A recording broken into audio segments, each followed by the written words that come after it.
Gonna watch our comments. Okay.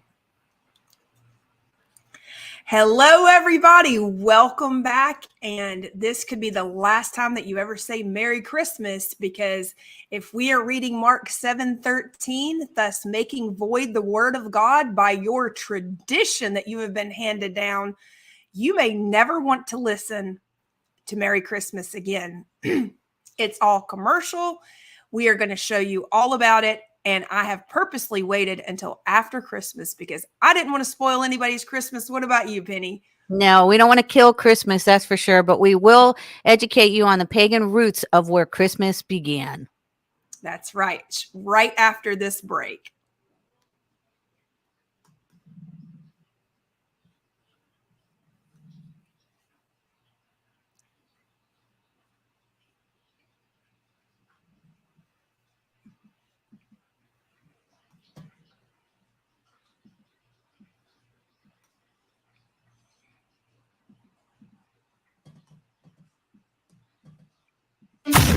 Live from Miami, Florida, broadcasting around the world.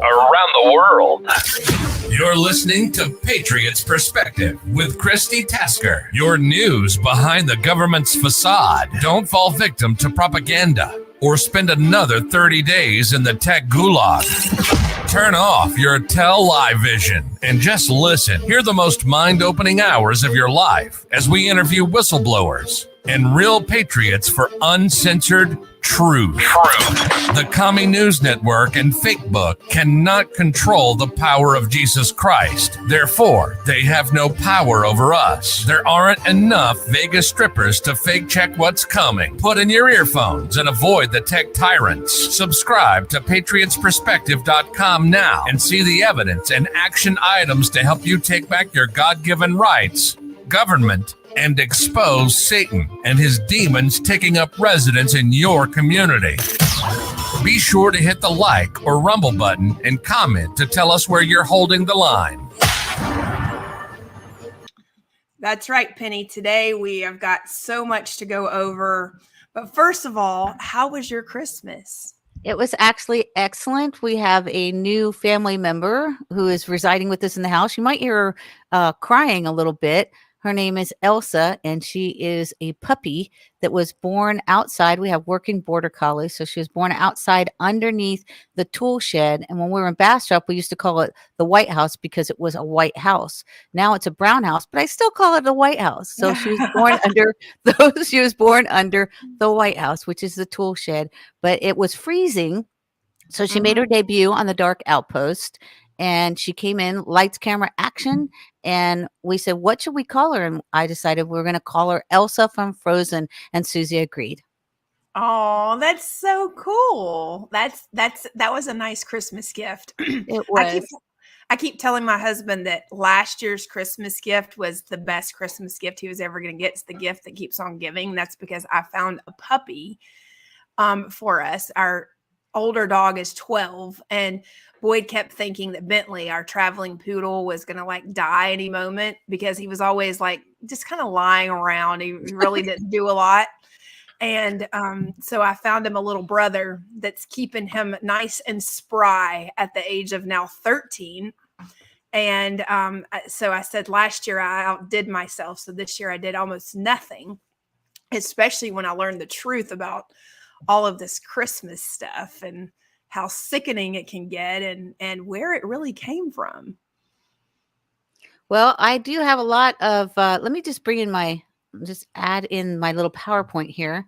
And this is the news behind the government's facade of conspiracy theories.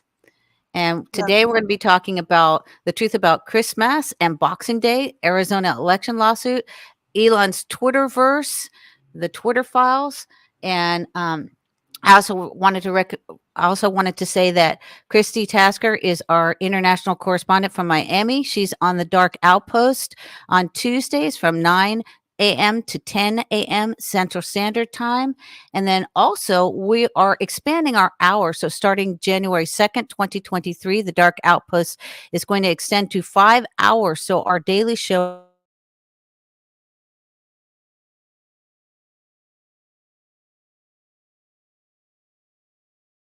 members only. So don't forget to join the inner circle. And some of the things that we're going to be talking about is the hidden history of Christmas. Yeah, Penny. So, how did you grow up for Christmas? Your family celebrate Christmas? Yeah, we did, as a matter of fact. And when I was little, we used to have we had many different Christmas trees, but I remember when I was very little, we had an aluminum Christmas tree.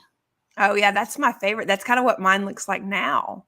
And we used to have a color wheel. You Yeah. would put Oh yeah. on the aluminum Christmas tree so it would change colors.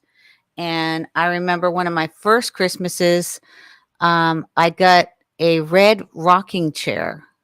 And in Ooh. retrospect, knowing who I am now, I'm like, that was really.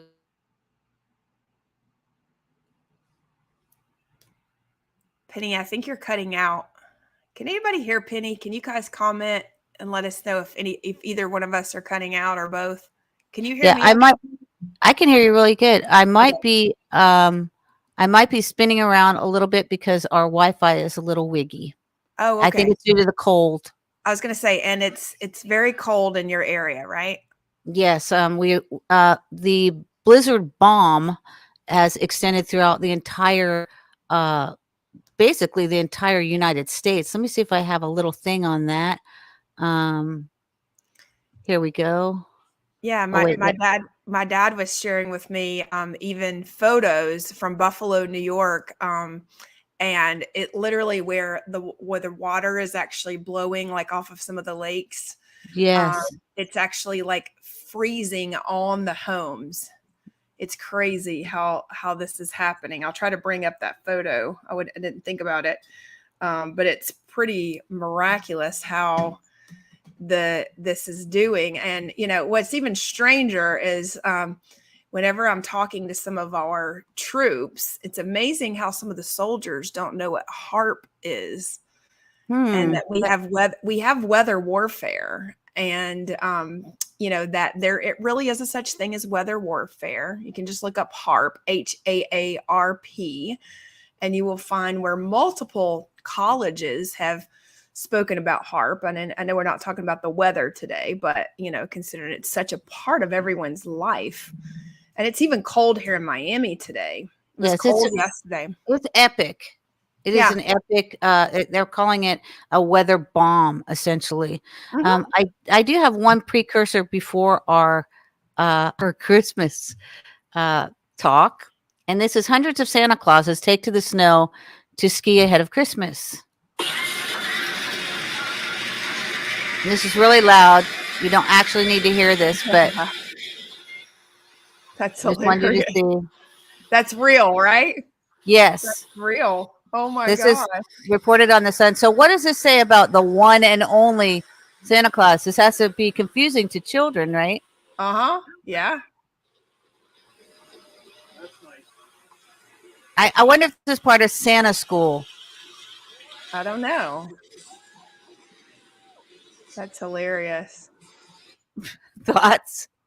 That is, well, I think it's a fun, it kind of goes to these fun traditions that we have, right? Like, and what's really hard, I remember when I was younger and when I was a young mom, and my ex-mother-in-law, by the way, she named her son Cain. So my ex-husband's name is Cain. She did not believe in Christmas, and actually at like age 7 told my daughter Santa Claus is of Satan and we are not going to have Christmas this year. And we were all so upset with her but she was telling the absolute truth, and I just don't think people were going to believe it. Here's the photo that my dad sent me of his friends in Buffalo. Isn't that wild? What? Yeah. Like today? This is, no. This is in Buffalo from 2 days ago. Oh my God. 2 or 3 days ago. Isn't that wild? How the water's like blown up here, and like you can see like the outline of the entire home.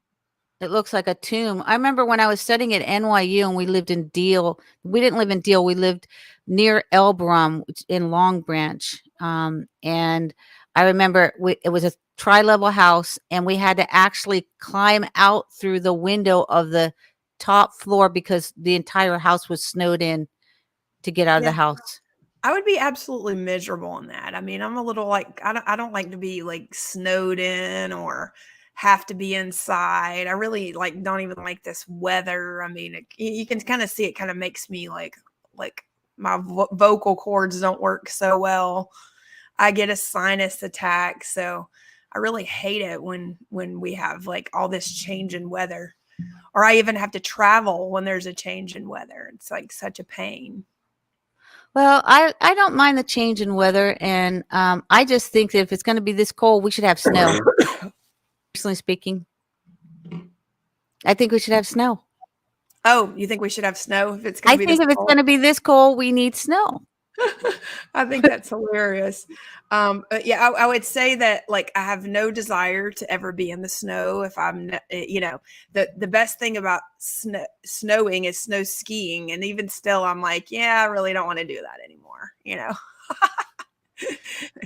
I would rather go kiteboarding, Penny, like or try to go kiteboarding. Let's say. Yeah, I try to keep my feet on the ground at all times. Listen, I don't. if I'm gonna go, I want to at least try to fly, because with kiteboarding, you fly yourself like with a Yeah, kite. Yeah.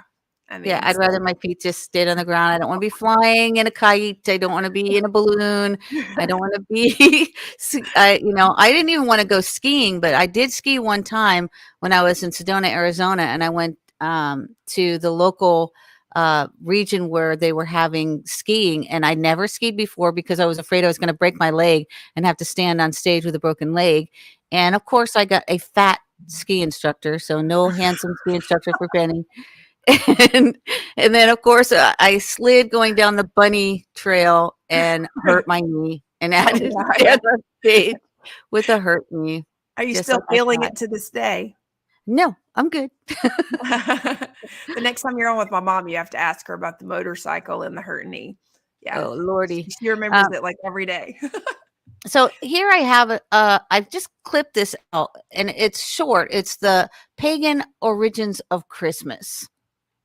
In modern age, the majority of the world view Christmas as a Christian holiday in origin. However, this is not the case. A lot of popular traditions that are associated with Christmas are not indeed Christian in origin. Many have pre Christian beginnings in pagan festivals that were celebrated by the pagan populace around the winter solstice before they were later converted to Christianity. Examples of such festivals are Saturnalia and Yule. In addition to this, Christmas was banned on a few occasions within certain Protestant groups, such as the Puritans, because they believed that Christmas was too pagan. In modern times, Christmas, for those who celebrate it, is generally thought to be most people's favorite holiday. The same could be said for the pagan winter festivals in ancient Europe. This was due to the fact that everyone was looking forward to better weather with the arrival of spring, and that there was far less agricultural work to be done at this time of year. A pagan festival that gave rise to customs associated with Christmas is the festival of Saturnalia. This was an ancient Roman festival that was celebrated in honor of the god Saturn. It was celebrated mid to late December between the 17th and 23rd of the month. The Romans honored Saturn by holding a sacrifice at the temple of Saturn in the Forum Romanum in Rome and a public banquet. This was followed by frequent parties, gift giving, and a reverse of the Roman social norms, such as the masters and mistresses serving their slaves at dinner instead of the other way around. Catullus, the Roman poet, described the festival as optimo dirium. I hope I said that right, the best of days. Unlike several Roman religious festivals that were particular to cult sites in the city, the prolonged seasonal celebration of Saturnalia in the privacy of one's home could be held anywhere in the Roman Empire. Even after it was subtracted from the official religious calendar, Saturnalia continued through the years as a secular festival. It seems that gift giving and merrymaking were the main customs absorbed into the Christian festival of Christmas. Yeah. Another pagan festival that had customs absorbed into the Christian Christmas was the festival of Yule. This was a pagan festival celebrated by the Germanic people of Northern Europe. While it is unknown exactly how far back the Yule festival goes, there is evidence it existed prior to the year 1000 CE. It was held between mid-December and early January. Scholars have connected the celebration to the wild hunt, the god Odin, and the pagan Anglo-Saxon Maud Rannoch. As Northern Europe was the last area to be Christianized, many of its pagan traditions had a major influence on the celebration of Christmas, such as the Yule log and Kolyada, a cycle of Ukrainian winter rituals, which is synonymous with Christmas caroling and festive fun on Christmas Eve. Dies Interesting. Natalis. Wait, hold on. Wait, Penny, did you just say Ukrainian? I did. Wow. Okay. I did. Cycle of Ukrainian winter rituals, which Mm. is synonymous with Christmas caroling and festive fun on Christmas Eve.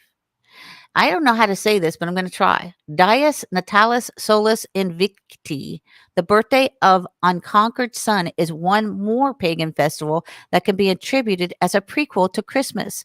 This was a late Roman festival honoring the sun god Solus Invictus on the 25th of December. A big feast would be held in honor of Sol. This coincided with a Christian celebration of the birth of Jesus on the 25th of December. As it would happen, many early Christians associated Jesus with the sun. According to Malachi 4:2 in the Christian Bible, Jesus was prophesied as Sol Lustrii, son of righteousness. So it can be seen why the church would incorporate the festival of Sol Invictus into the Christmas holiday. Evidence of Jesus as Sol can be seen in the Mausoleum M in the pre-4th century necropolis under St. Peter's Basilica in Rome. Here, Jesus can be seen as Christo Sol, Christ the Son. So not Christ the Son, S-O-N, Christ the Son, S-U-N. As this article has shown, Christmas is not wholly a Christian invention. The church absorbed customs and traditions from pre-existing pagan winter festivals such as Saturnalia and Yule. Favorite Christmas pastimes such as caroling and gift-giving have their origins in the pre-Christian pagan populaces in Europe. What can we derive from this merging of pagan and Christian religion? People through the ages from many cultures with many beliefs shared common bonds in their celebrations, fellowship with family and friends, rituals, good cheer, and giving of gifts. These traditions never go out of favor, whatever the time, whatever the place. Yeah. And, I mean, Penny, so I would just say to all the Christians out there, we have to think logically about this because it's very hard to hear sometimes. So I'm basically reading out of Sheila Holmes' book called Christmas, and it's the mysteries of uncovered revealed truth regarding the birth of the Messiah hidden since 300 AD. So, she's not making this stuff up. Like, nobody's making this up. Who made it up was the Catholic Church. Okay. And all roads lead back to Rome. We know this. And according to the Bible, what's really interesting is most Christians will agree, oh, well, Jesus wasn't really born on December the 25th. We know this because the Bible tells us. Okay, so those are one of the things that Christians will say. And according to Luke 2:8, we know that it says, there's glory in the highest. Now they were in the same country, shepherds living out in the fields, keeping their flock overnight. Well, I mean, in December, it would have been too cold to do that. So we know that the shepherds were not out in the fields, during December. And then two, Mary conceived the Messiah at Hanukkah, the festival of lights, sent as a light to the dark and to the world, according to Luke 1:36. But we want to kind of ignore these things. So we have to go on even further. So Elizabeth is 6 months pregnant with John. She gives birth at Passover with John was sent to become John the Baptist. Elizabeth was filled with the Holy Spirit as soon as Mary greeted her. Elizabeth's baby leaped in her womb. And according to Luke 1, chapter 141, verse 41, and it happened, Elizabeth heard the greeting of Mary, that the babe leaped in her womb, and Elizabeth was filled with the Holy Spirit. Okay, so that's another part that gives us a timeline. Number 3, Elizabeth immediately heard the voice of the Lord through the Holy Spirit and confirmed the word of the Lord exactly as it was shared with Mary by the angel of the Lord in Luke 1:42. Blessed are you among women, and blessed are the fruit of your womb. Okay. So, and then Luke 1:43 says, confirms an additional truth. Mary is carrying the Messiah at the time. So, but why is this granted unto me, the mother of my Lord, who should come to me? So we know that, there's Hanukkah, the Festival of Lights begins on Kislev 25th and continues for 8 days. The Lord sent the Messiah as the light into the world during this time. 9 months from the Festival of Lights would result in the birth date of Messiah taking place during the Feast of Tabernacles.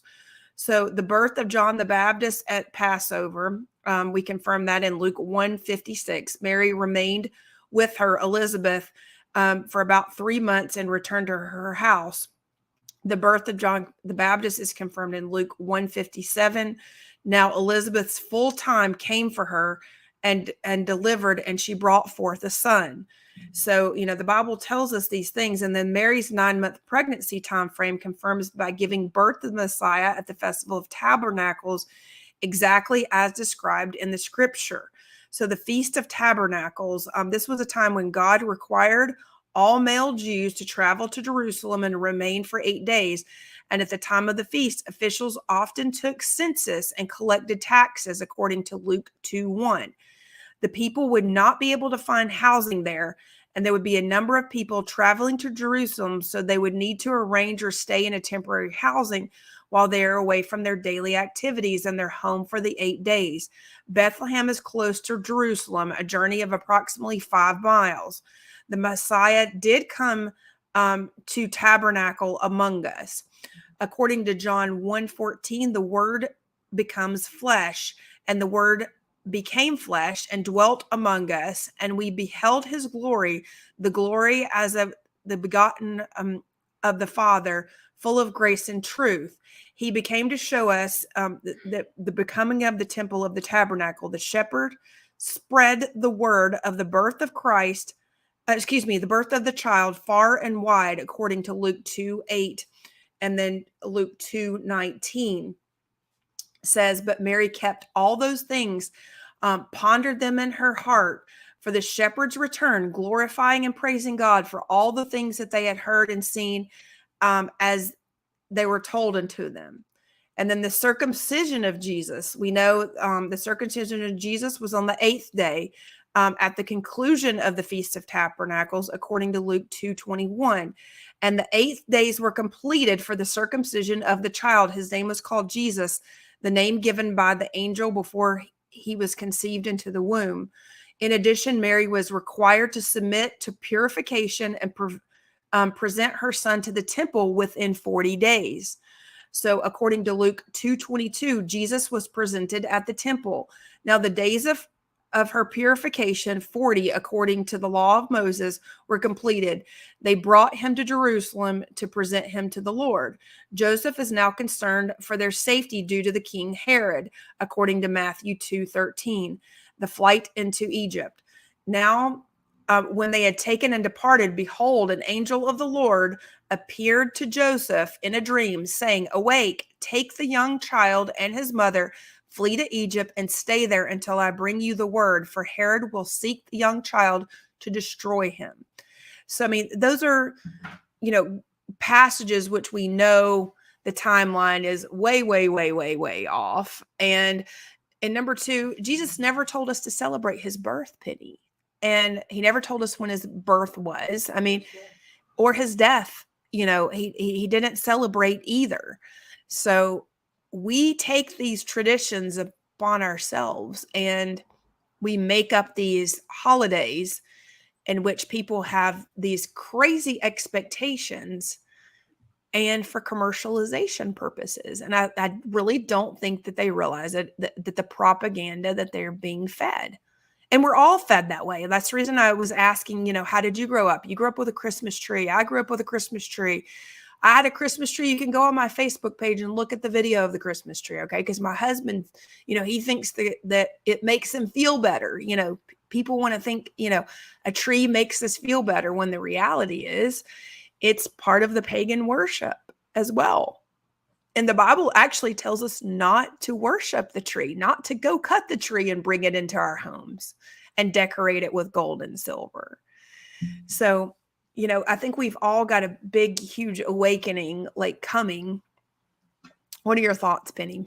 Well, I have a very short video on the origins of Christmas, but I also found some other ones, which there's one which is, you can go and find it. It's very long. It's called The Hidden History of Christmas, and it is on YouTube. And then another one is How the Nazis Stole Christmas. Yeah. I mean, it's definitely, I think we may be able to play some of those clips. And then I also have a video showing the commercialization and who you're really supporting with, the purchase of Christmas gifts, and who's really, a part of this. And hopefully, by the end of today's, our broadcast here today, hopefully, Penny, we can change a couple of minds and, let people know what's really happening, even in your own neighborhood, even in your own Walmart, at your own McDonald's, and how they're manipulating you. Because, that's the important thing, is for us to realize, number one, the truth, because the Bible says the truth will set us free. And, it may not be the truth that we want to hear. I will say, a lot of this is not things I want to hear, Penny. Are these things that you want to hear on a daily basis? Not really, but I mean, we do know that that Christmas is just one big commercial, which starts after New Year's. At one point, I worked for Macy's, and right after the Black Friday sale, I worked the Black Friday sale, and it was my first day at Macy's when I was in Illinois, and I'm telling you, an elf helped me, but the elf disappeared. Okay, Oh, wow. I couldn't open my cash drawer, so an elf came and helped me from the elf department, I guess. I don't know. And then the elf disappeared, and everyone's like, "We don't have elves in the store." I'm like, "Really?" Because you do. So here's a very short clip on the origins of Christmas. Okay.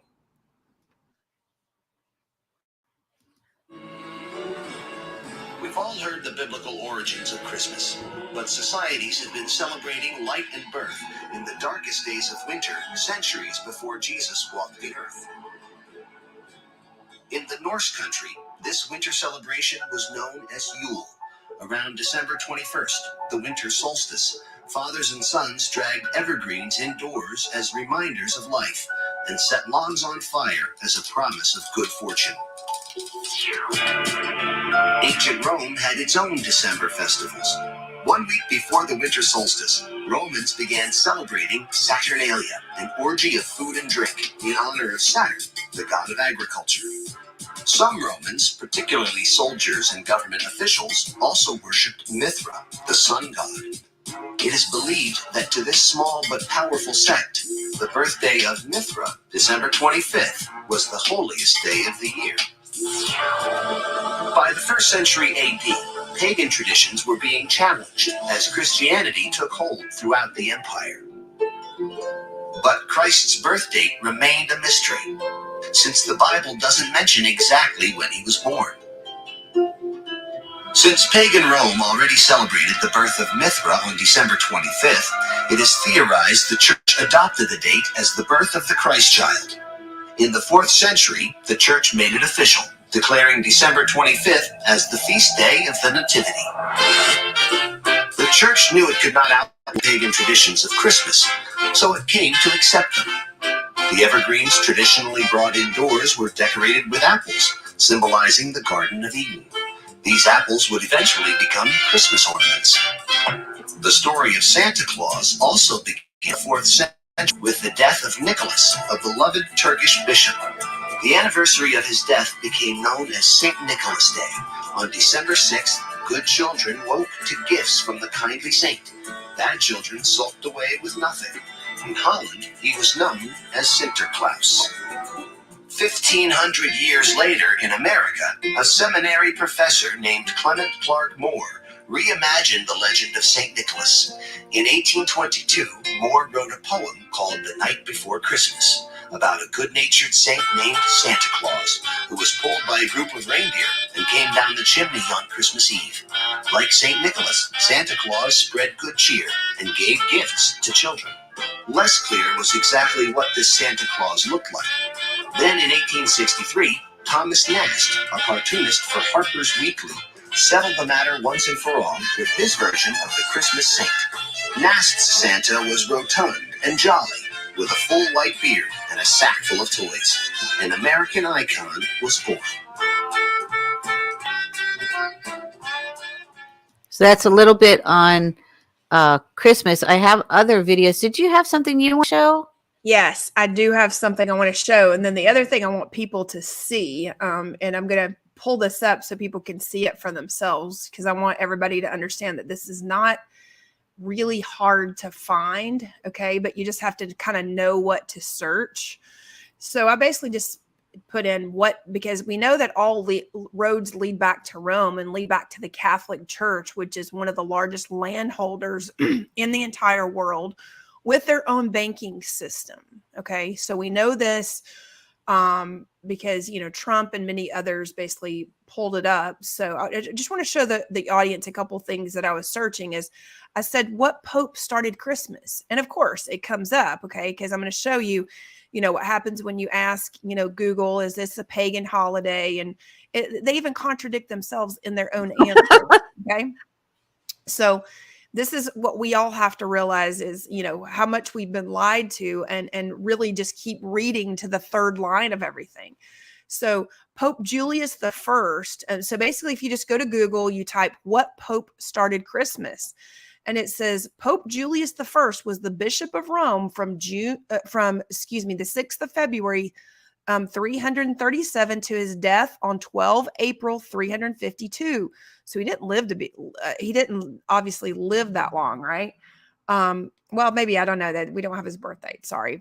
But he is notable for asserting the authority of the Pope over Iranian Eastern bishops, as well as the dubious claim that he set December the 25th as the official birth date of Jesus.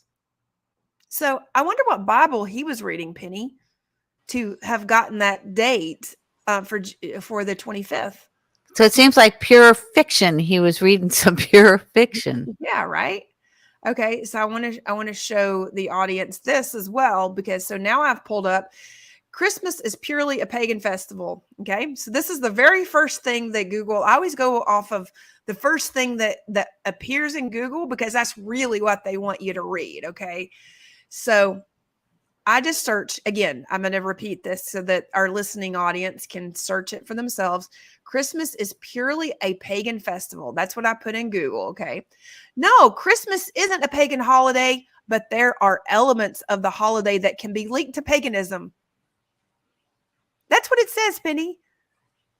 It's not a pagan holiday. Don't look here. Basically, they're going, don't look here, because that's in bold. No, don't look here, because you won't be shopping on Black Friday after Thanksgiving, because we're promoting Christmas. I mean, the elves are coming out on Black Friday, which is in November, the day after Thanksgiving. Yeah. So let's just actually take it to Russell Brand for just a minute, Penny, because I think our audience really, needs to hear this, as you have come up with your research. Russell Brand, tell everybody who Russell Brand is according to your research with Katy Perry. Actually, Russell Brand, I believe, is Illuminati. He was married to Katy Perry. Katy Perry is Illuminati. The Perry name is Illuminati. And Katy Perry is with Orlando Bloom, who Orlando Bloom grew up with Max Spears. And it is alleged that Max Spears and Orlando Bloom switched consciousnesses with one another in the Church of Canterbury, where it was Thomas Becket was murdered in that church, and his blood can still be found on the floor of that church. And Max Spears is now buried in Canterbury. Yeah. So this goes really deep. So I'm basically not saying don't follow Russell Brand, okay? Because We're basically, Ahmed is saying that this is an interesting topic. Yes, Ahmed, is very interesting because, we've all been lied to Yes. in every country. So I'm not saying to listen to Russell Brand, but I am saying to listen to what he's saying, because no matter what they do side tell the he's truth. Yeah, they do. They have to tell us what they're doing. So I do think they utilize people like him to tell us what they're doing. So let's listen in to see what Russell says they're doing now. Okay. I will put that fucker on if it appears. In a sense, festivals have always been a time of universal distraction. What is the point of the carnival? The point of the carnival is to sedate and distract the poor, a temporary distraction to the order of things so that we forget the fact that we live in the midst of corruption. Yeah, Merry Christmas, man. Okay, let's have a look at some Christmas propaganda. Well, giving you some Christmas facts, for example. More than 1 million poor people with health problems in England are at risk of cold at a time where energy giants are making huge profits. About 13% of New Yorkers, or 2.7 million people in the state, live in poverty, and rich Americans live for 15 years longer than the poor. Ho, ho, ho, ho, ho. Merry Christmas. Now let's have a look at the old propaganda factory and their disgusting, celebrated, lauded advertisements that we have piped into our brains at this time of year to keep us dumb, stupid, gleeful, and distracted. Ho, ho, ho, ho, ho. What is the real story of January 6th? Many people have asked that question. As soon as you hear that piano. That was an advertisement. That was about January 6th from the Epoch Times, which we have a friend who was there with his video camera on, Nick Alvear, who has his version of January 6th coming up. Unfortunately, he had his camera on. So Penny, he has sent us his trailer, so I'll be sure to play that at the very end. Don't let me forget. Excellent. No, you know that the bullshit's on its way, don't you? Why don't you make a Christmas list?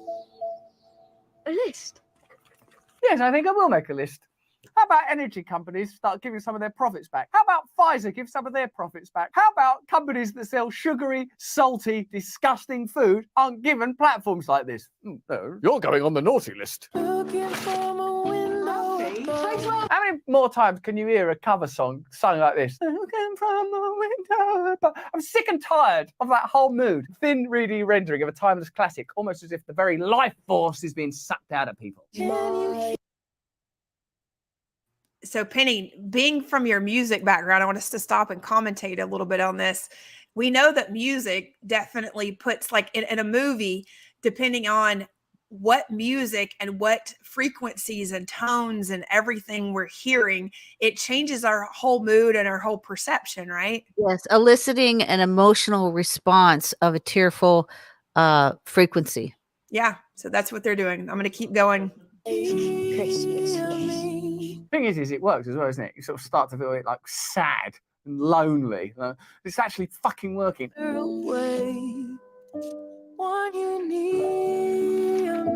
This is like emotional pornography. You can say that pornography is wrong, and my personal belief is that it's not bloody helping. But if you sit and watch it, your body will respond. And this is what this is. It titillates you and stimulates you in ways that you're evolved to appreciate. Oh my God, that cute kid. It's more difficult to sort of go, okay, inflation is at a 40-year high. 2 million UK households are behind on bill payments. Millions face poverty in the US as global food companies paid out nearly 15 billion to shareholders. The world's biggest food giants made 20 billion in profits while warning of high prices to come. Now, you can't hold that information in your head while you're looking at some cute little...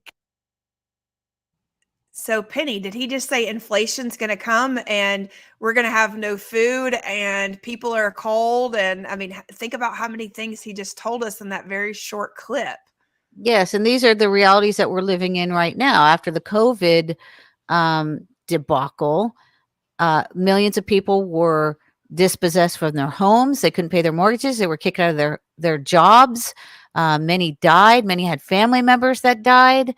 Many became homeless and are on the streets today. And, yet you're seeing a picture of a little kid with in a teary commercial. Let's make a list and check it twice because I want some things. Yep, absolutely. And Ahmed in our comments says that religion got distorted. He is exactly right. And keep in mind, this is all about Christmas and Christ Mass because we needed why did we add a mass at the end of anything? Because Right. all Massacre. roads, yeah, that's right. Kid doing something cute, and they know that about us. They know that we are sweet. They know that we are decent. They know that love is the ultimate reality, and they use that to make money. How do you send this to Father Christmas? Yeah, it's not going to be easy because mail and postal workers are on strike because they're egregiously underpaid and vilified by the mainstream media. Speaking of that, Penny, it really is true. The UK, the majority of the postal workers, and I understand as the mass transit, a lot of them are on strike. I've not confirmed that with any UK news. So if anybody wants to comment and in the comments and maybe put a link to that, I know it directly from my family that lives in the UK. Right before we went on air, my husband called one of his cousins, and she says, "Oh, we're not going to go to Spain because there's a lot of strikes going on here." So it's really crazy the things that they're doing. Any remarks, Penny? And then I'll. Well, I'm just saying, currently we're engaged in a global a war that will be a global war. We have Zelensky coming in to our Congress, begging for money and then flying back out again. Achieving, I think, maybe 48 or 50 billion dollars. We have people that are starving. I have a clip. You cut out for a second, Penny. So we have our vets who are homeless on the street here in America. We have people coming over our border. They are not even being checked at all, while Americans are having to be patted down going through TSA or paying an exorbitant amount to go through Clear and TSA pre-check. Okay. So that we don't have to be patted down, so we can get through the airport. But not everybody can afford that, Penny. And because, I mean, these costs alone are more than an airline ticket in many cases. But yet at the same time, we're allowing fentanyl and drugs and child trafficking and human trafficking to come over our border for free, all while we have Beijing Joe Biden calling the Ukrainian president Mr. President. Oh my gosh. It may listen, there's nothing. If you're from another country and you think we acknowledge this man as our legitimate voted in president, you got another thing coming. Sometimes when I think of her name, then it's only and all this, think about this. Go to McDonald's. Yeah. When I see you. Like, you can't even tell, can you? Because all it's doing is trying to arouse a sort of mawkish, deracinated, ungrounded, unrooted sentimentality. And then it suddenly goes, McDonald's.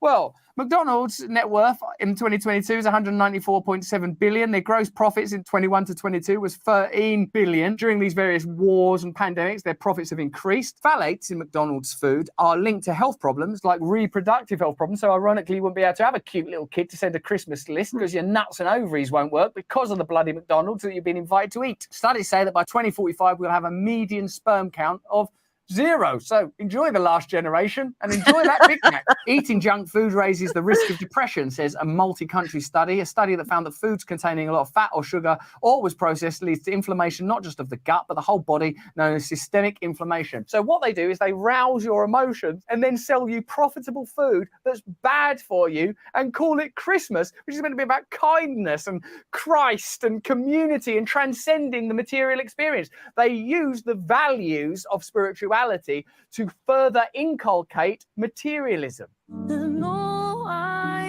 ever knew, only you. If by reindeer ready. Are you reindeer ready? Did you see that? That's their Yes. hashtag, reindeer ready. When the CIA says reindeer, they're saying reindeer games. That is the CIA. Oh. There's an actual CIA saying motto. Let the reindeer games begin.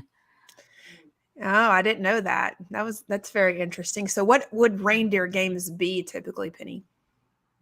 Like, is it a certain type of operation? Reindeer games are anything. Reindeer games are, we're infiltrating your email, we're infiltrating your phone. We're gonna, Oh, have some psyops in the street with street theater surrounding targeted individuals. We're going to do psyops on Twitter, which we have the yeah, Twitter files that are coming out right now. yeah. These are typical reindeer games. Okay. And They're so, all year round, so it's not just Christmas. okay, so Ahmed is from the UK. He says, I'm living in the UK and I heard about a lot of strikes. Nurses train, but I do not know where the country is going to. So I don't think anybody really knows where their countries are going to. I think the biggest thing that I'm hoping that we're going to be able to do here today is get everybody's mind into actually thinking, because we are in such a psychological operation. That we already know where it stemmed from was from the Nazis coming over with Operation Paperclip, producing things such as MK Ultra mind warfare. So if you've not already heard Kathy O'Brien's testimony on that, I highly recommend that everybody just go search Kathy O'Brien. Penny, do you have an episode with Kathy O'Brien? I do. We did interview her once. I do have a clip though about the Nazis, how the Nazis stole Christmas. You know what? I'm gonna let's reach out to her and see if we can get her on, because I would like her commentation on how this actually came to be. Because when it comes to the warfare that's going on, the information warfare, people are beginning to see and hear and understand what is happening, but they're not completely able to process it, because it's such a difficult thing, because we've all been brainwashed for so long with hearing commercials such as watching Hallmark movies and like wanting to pretend like that's going to be real in your life, or watching McDonald's commercials like this. I mean, it just continues to go on and on. Yes, that's what the mainstream media and the military industrial entertainment complex is all about. They're about inducing and enticing and coercion for you to, and manipulation, and mind control for you to, buy the products they want you to buy, and spend the money that they want you to spend on the things that they want you to spend. That's That's what exactly it's right. about. So he goes over more of their propaganda, and I think this is really important. So I'm going to keep playing. Do you mean, am I going to vomit? Then yes. Why do you like doing this? Think I got it now. We go all out with the lights. Food? We live for food. I love my mama's dumplings. They ask for my dolma. I suppose this is an opportunity to see how powerful and important messages like inclusivity and diversity and the celebration of whatever culture is meaningful to you is utilized to promote, and if you haven't guessed it yet, this is Walmart. Filet gumbo, filet gumbo, filet gumbo. Cookies, cupcakes, and it has to be paper plates because I'm not washing dishes. In a sense, you can say that this ultimately it's just a supermarket, but it's not, because economically, Walmart are more powerful than most of the Earth's nations. Of the top 100 revenue-generating entities in the world, 71 of them are corporations. At number 10 is Walmart. So Walmart is economically larger than Spain, India, and South Korea. So Walmart is not an insignificant entity. So what you're watching is not only the propaganda for a commercial product producing vendor, but a significant financial power that is able to mold and influence your experience of reality. So what you're watching there really is propaganda masquerading as a bit of festive inclusivity. It's my kitchen, my house. I want to check what you're doing. My recipes. I've been getting paid $1,000 a month, if not more. So, Penny, when it comes to the propaganda and everything that goes on inside of Walmart, what have we heard? We've heard that Evergreen is Walmart's an investor in Evergreen, right? Shipping containers. And shipping Which containers. Children. I sang that song. It's a Barbara Streisand song called Evergreen. Oh, really? Yes. Oh my goodness. I did weddings. I was a wedding singer as well. Oh, wow. You have to start somewhere. And I did this one wedding in Laguna Niguel, I think it was. And I asked the girl, what did she want us to sing while she was going down the aisle? And she said she wanted me to sing Evergreen. So I started singing it. And she came back and said, when are you going to start singing? And I said, I'm singing now. She said, you mean that's not a CD? And I'm like, no, I look at my mouth. I'm singing the song now. You know why, Penny, is because the majority of performers, like even the Vegas performers, when Britney Spears performs in Las Wages, she does not perform live. People think that she performs live. It is a lip syncing show. And, I think personally they should be required to tell people that they are watching a lip syncer versus a live concert, Well, because that is a actually, lie. Barbara Streisand was like one of my mentors. So I knew her whole catalog in junior high. So I sounded like her, but I was told at one point I sounded like a tinny Barbara Streisand, not a tiny Barbara Streisand, a tinny Barbara Streisand at one point. But this Oh. girl thought I was actually playing the CD of Barbara Streisand. Oh, And wow. right. And I'm like, no, because because I was you do have to sing. Penny, can you sing us a little song so people can hear that? Man, you can just break it out. I have like I save all of your voice memos from me, by the way. Oh, you do? Yeah, I love it. Well, perhaps later. But Okay. in this wedding, they had a little dog, and the little dog followed the girl down the aisle, and she had the headdress on, and the little dog sat on her veil and pulled her head back Oh my God. like that. And while I was singing Evergreen, Oh, and well, and she was like, are you really singing that? I'm like, yes. It's not a CD. It's actually me, because she couldn't see us. We were behind a screen. And so she came back to say, when are you going to start? And I'm like, we are starting. I'm singing now. Remember evergreens were the majority of the containers on the Suez Canal ship.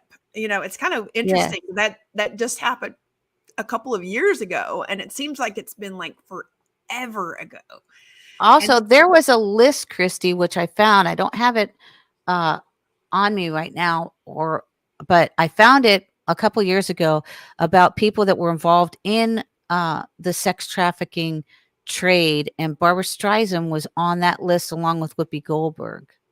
I think I have some new people on the list as well that I'm researching, so we'll have to keep on with that.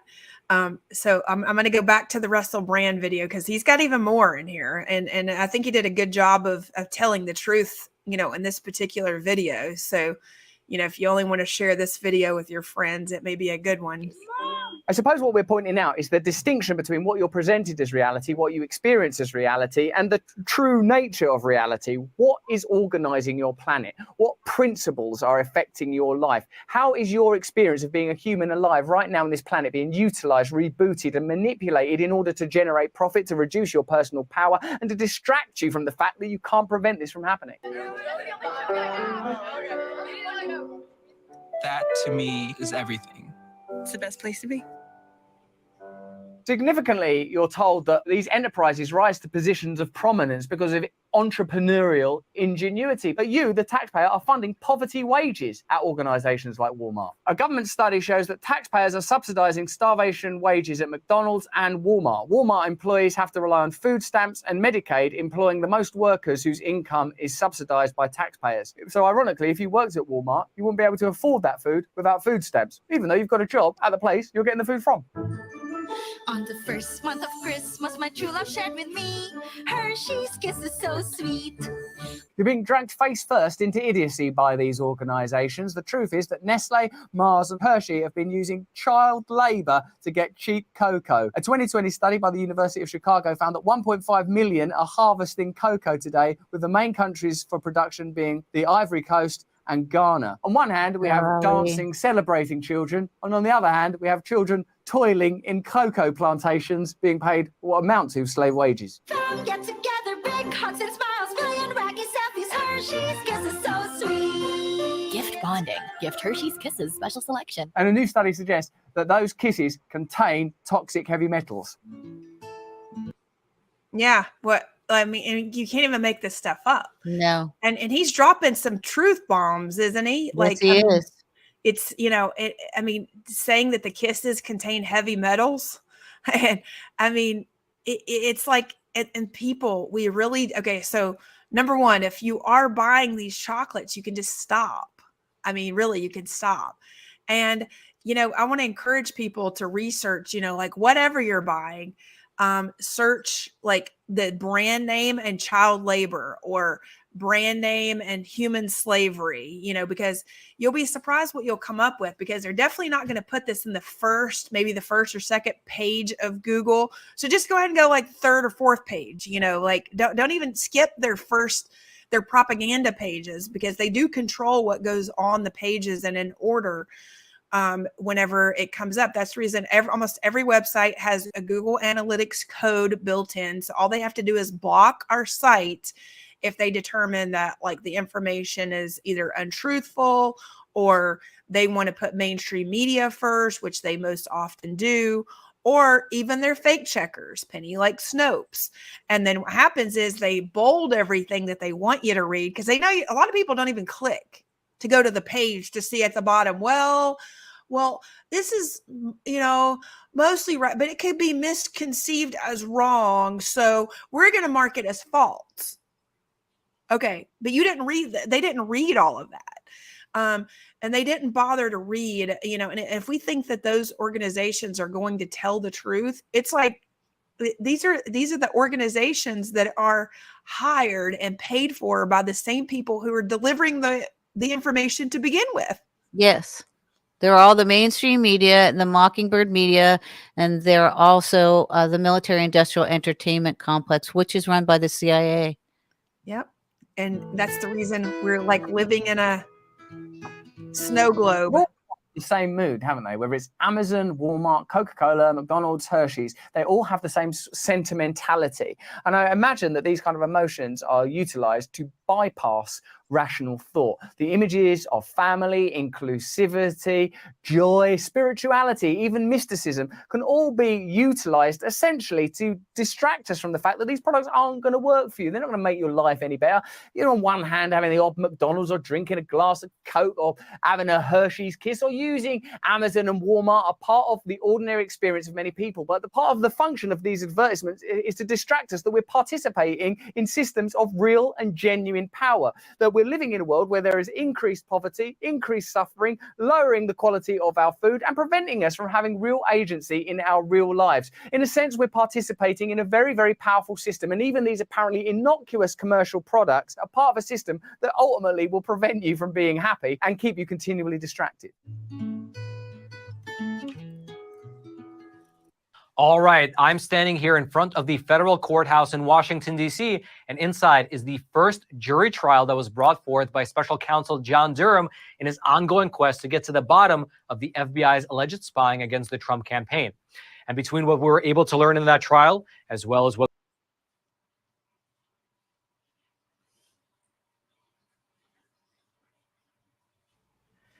when it comes to the media itself and all of the propaganda, what is your take on it? I just think that people have to be very circumspect, and they need to research pretty much everything. Research all the food that you're eating. You can't actually, I'm not sure if, I think it's Nestle's brand that uses natural flavoring, and that natural flavoring is actually fetal matter from babies.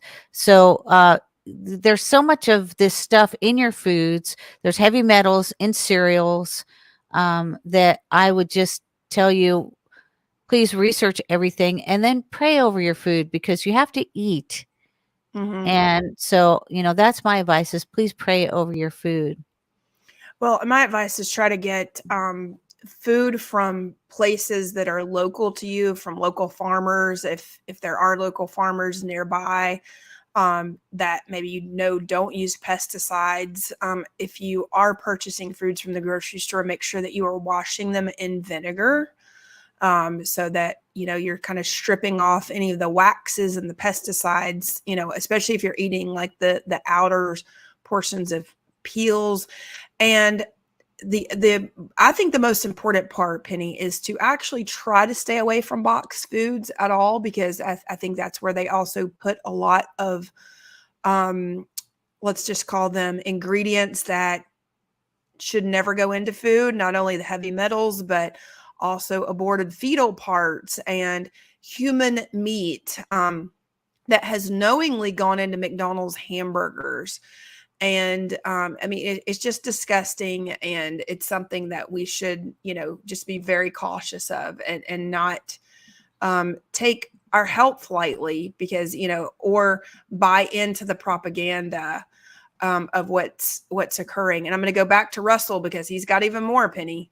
Daughters, part of me feels that life should be like this. I should be sort of in a tool shed, sort of doing something while my kid does a handstand. But is your life like that? My life isn't like that. And part of the reason my life's not like that is because all authenticity and reality is being eroded in order for us to live in a kind of bizarre matrix simulacrum where we don't have access to real feelings or real community anymore. Everything is commodified. We're continually hypnotized, and it seems impossible to use the great tools that technology and science have granted us to create a better, fairer, and more authentic world. And part of the reason for that is you're continually distracted and your attention is placed into mind-numbing commodity like this one.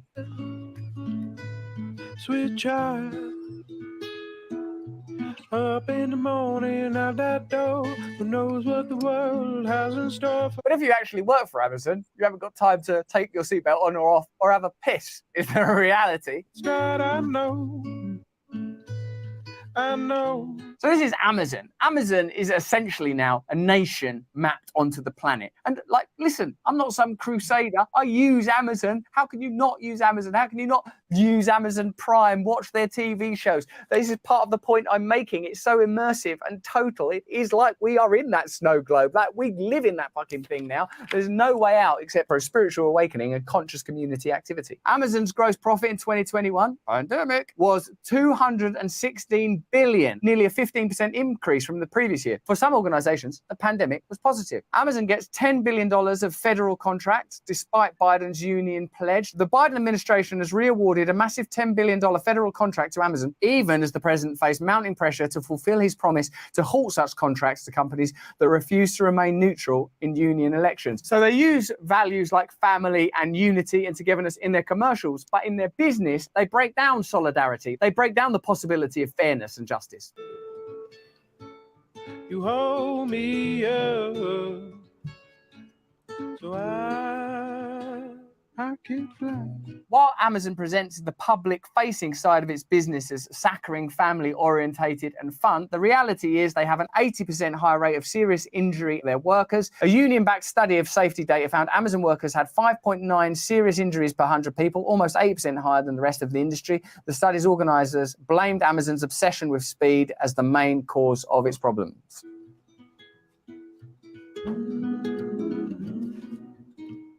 In a way, sort of the ingenuity of the copywriters and creators of this advert is sort of has to be acknowledged. But the idea that you will evoke grief, bereavement, the loss of a mother in order to better present an organization that's essentially more powerful than many of the Earth's nations as a sort of a benevolent entity is a perfect snapshot into the place we've arrived at in this world, almost unable to discern reality, unable to assess why there is such egregious poverty, unable to understand why there are ongoing wars, because we are ultimately being invited to live in a synthetic version of reality where our true emotions are stimulated in order to serve corporate goals. And that's what's happening in that advertisement. You're watching something that's authentic and real and pulls at your heartstrings. But if those values were truly held dear by the organization, they simply wouldn't behave in the way that they do. So you are really living in a synthetic reality. Your hormones, dopamine, serotonin being stimulated while you're being fed bad food, using dubious services, living ultimately in an undemocratic world that has no real values or principles, just the appearance and performance of those values. I'm just gonna close my eyes so tight, take your hand and keep me to the morning light. Perhaps the biggest irony of all is that if those corporations lived by the values they espouse in those commercials, they wouldn't be able to afford to make those commercials. It's a living contradiction or paradox, or perhaps most of all, beautifully presented, disgusting hypocrisy. So I can fly.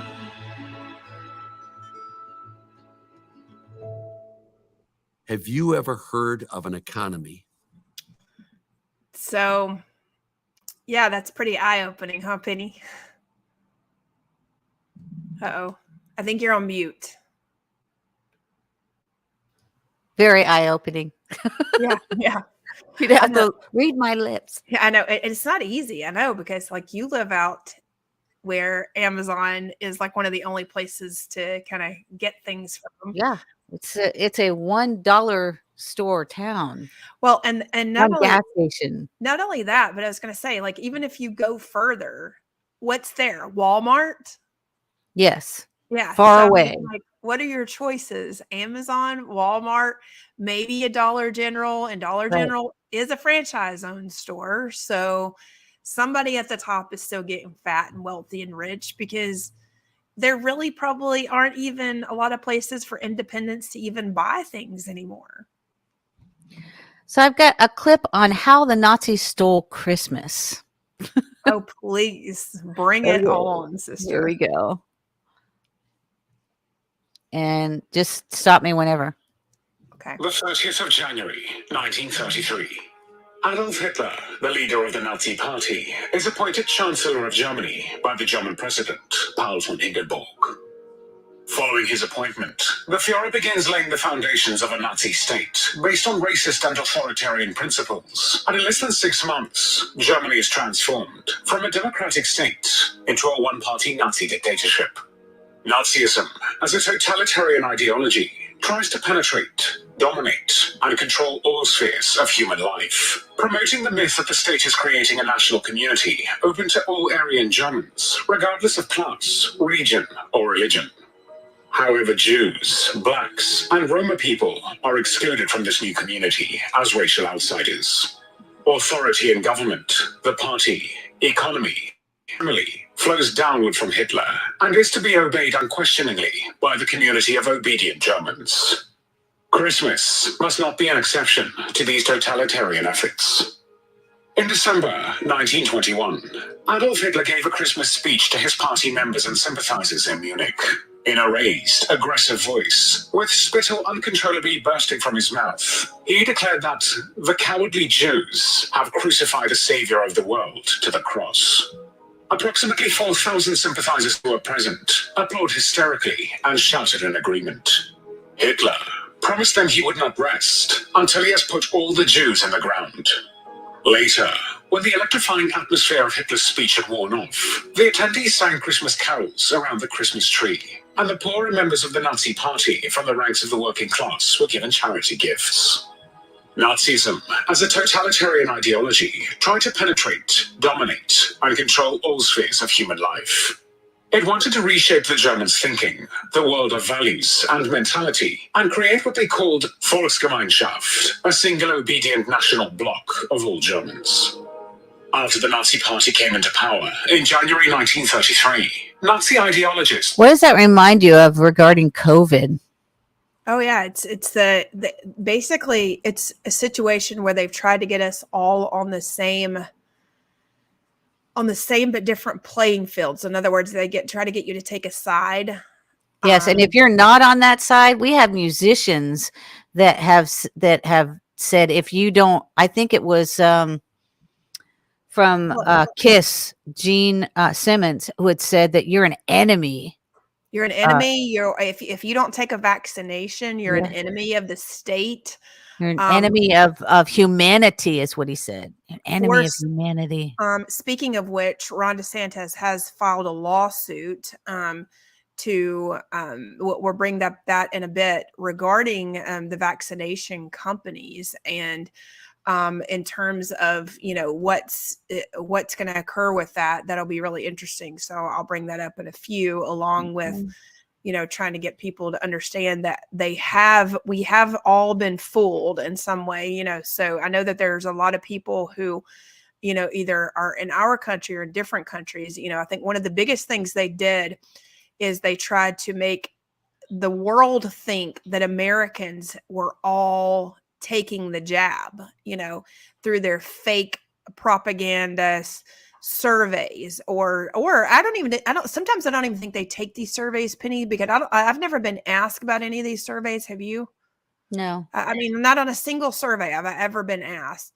And that's another thing Americans need to understand is they will only on the survey, we should be asking how many people were surveyed, where were the people surveyed, and how did they find those people? Because it is an untruth. Yes, because surveys are skewed. Yes, by very their much very so. nature. So they're not trustworthy at all. And also, who paid for the surveys to be done? Correct. So I say Again, that propaganda. Yeah, it's propaganda. So if I were the average American, I would be asking my neighbor, well, where did you hear that from? Or where did you see that? Because that's what we have to start asking each other, because, I don't believe really anything that's even happening overseas, whether it be China or another country, without asking someone who lives there, where have you seen this?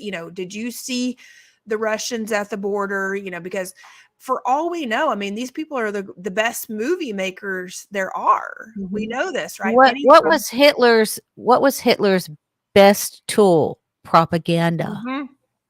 Propaganda. That's the reason we totally break down propaganda, Penny, because I know that within an ad campaign, I can convince anybody of almost anything that I want you to believe. Okay. Through not lying. I don't even have to lie. I can tell a person, or regarding a product or about numbers, and their numbers don't have to be made up, but they can be comprised of something. So, and I say this because I want people to understand how many questions we have to ask to get to the truth. And are some things a distraction, or do they really matter? Right now, I think, obviously Christmas and these holidays are distractions. Yes, and they're also they have their roots in occultism. Yes. So, Hitler was an occultist. They were practicing occultist practices. They were murdering men, women, and children. They were using their body parts to make furniture, to their skin to bind books. They were drinking their blood and eating them. Mm-hmm. So, I just would like people to think a little bit about that. Merry Christmas. I wanted to play a little bit about Zelensky's visit to the United States and some of his highlights. Does that be okay? Yeah, sure. Sure. Everybody needs to see this, that the guy that Beijing Biden calls Mr. President. So Ukrainian president, Can yes. you pause it for just a second? Because this is one of the first things I want people to realize. This guy, he never appears to change clothes. I mean, I'm just saying. He wears the same jacket and everything all the time. He's trying to make himself look like he is a warrior, and he's dressed in green to give the illusion that he is a soldier. And in fact, he is not. Right. He was an entertainer and a comedian who was placed in the position of a president. Yep. He's also Illuminatist, beholden to the Azov Nazis. Yep. That placed him in power. He's a Manchurian Candidate. So if you want to watch a movie regarding it, just watch the movie Manchurian Candidate. So I'm going to read because most of this it's something that you have to read. Ukrainian President Volodymyr Zelensky visited the United States in his first international trip since the start of Russia's invasion. And, if you don't know that this happened, I guess this will be news for you. This was December 21st. He's pulling up to the White House in a black SUV. Zelensky sought to rally Congress for continued American support against Russia's assault. And look how small he is. Oh yeah, he's a tiny little guy. He's shorter than Joe Biden, probably by about 3 or 4 inches. Mm-hmm. He's constantly has on these army green, khaki pants and this jacket, as though the guy has nothing else to wear. Right. He's feigning that he's one of the common people. Yes. Ukrainian people continue to inspire the world. I mean that sincerely. I just inspire. These are highlights from his I want to trip. say this. He just said Biden says Ukrainian people tend to inspire the world. Well, I want to say this. It's not the Ukrainian people's fault because they probably didn't they didn't select this guy either. Okay. So I there are a lot of throughout the world, the citizens and populations of each country are most likely very good people. Okay. But it's the Nazis leaders that have tried to control and manipulate people is what when we're speaking about things, that's what we're talking about. Yes. I'm going to go straight to this one. This is with Tucker Carlson, Zelensky, Congress, and the White House. So I'll play a little bit of this. Good evening and welcome to Tucker Carlson. So you can't even really call it news anymore. It's some kind of Lucy in the Sky with Diamonds scenario on display every single day. Last night, the president of Ukraine showed up in the Congress wearing a green sweatshirt and cargo pants for maximum disrespect and demanded the United States continue to spend more on his country's border.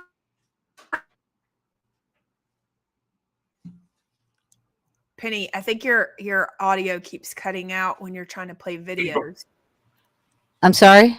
Your audio keeps cutting out when you're trying to play videos. Oh, okay. I can't stop that. No, I think there's a little bit of a streaming issue. It just keeps coming up. Yes, it probably is. Again, please forgive. I believe that it has to do with the power grid where I am and the storm. Yeah, we hope they don't take your power grid down, Penny. Yeah, that would be bad. Yeah, maybe it'll buffer now. So try it again.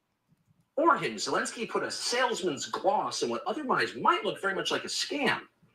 So the tens of billions of dollars you'll be sending me is not charity, Zelensky explained. It's not a gift. It's not like the $20 you gave the homeless guy at Union Station this morning for a quart of vodka. No, it's not that at all. This money, Zelensky said, is, quote, an investment. Ooh, an investment. So what exactly are the terms of this investment now that we're talking finance? When do we get our dividend checks? Well, Zelensky didn't specify that, though at one point in his speech he did provide a hint. Are the tens of billions of dollars you're sending me with no audit and no concrete proof of what I'm actually doing? There's Nancy. Will all that money be, quote, enough? Zelensky asked rhetorically. Answer? Not really. Hey, Penny, pause for just a second. I just want to remind the American people and the people of the world something. So she is fist pumping Zelensky, okay, in the very same chair that she tore up President Trump's speech. I mean, so they're reaching over, they're loving on him, they're just trying to push through his next couple $1 trillion as our borders remain open here in the United States. And not only that, where we have states like New York and California who are allowing these people to vote. Some people are saying, oh, well, they just want the next generation in to vote for Democrats. No, they're already allowing these illegals in to vote in the next elections in those states.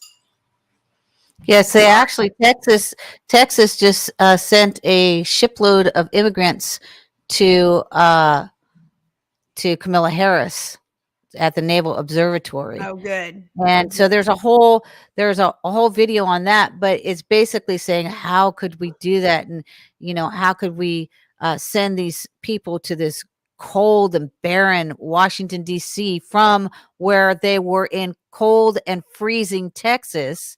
Yeah. And they expected Texas to take care of these people.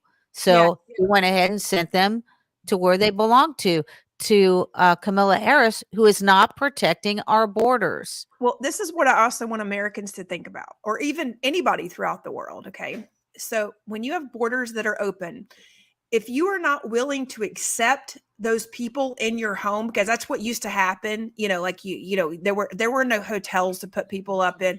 There were no tax dollars back in the day when our Constitution was written. And you had to actually put them up. Okay.